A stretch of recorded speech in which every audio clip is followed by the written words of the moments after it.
আমার জীবনে সেই 18 পেরোনোর পর থেকেই একটা অলিখিত প্রতিযোগিতা যেন শুরু হয়ে গেছিল। আমার বন্ধু, কাজিন, চেনা পরিচিত সবাই একে একে বিয়ের পিঁড়িতে বসতে শুরু করলো।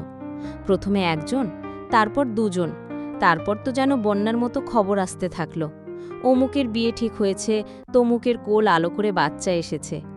আর আমি শুধু শুনে যাই, হাসি মুখে সবার আনন্দের ভাগিদার হবার চেষ্টা করি, কিন্তু ভেতরে ভেতরে একটা চিনচিনে ব্যথা অনুভব করি। মা বাবা অবশ্য মুখে কিছু বলেন না, কিন্তু তাদের চোখ থেকেই বুঝতে পারি তাদের চাপা কষ্ট।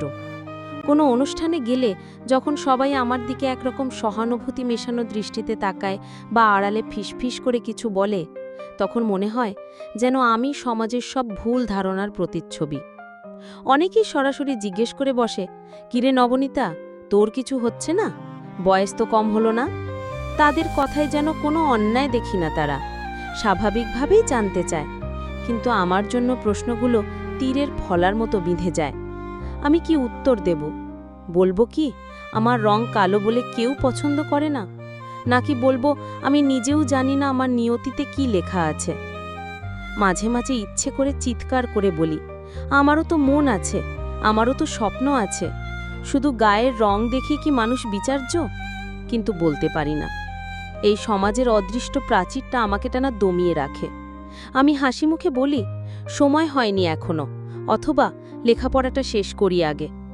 জানি আমার এই কথাগুলো তাদের প্রশ্নের উত্তর নয়, কেবল এড়িয়ে যাওয়া।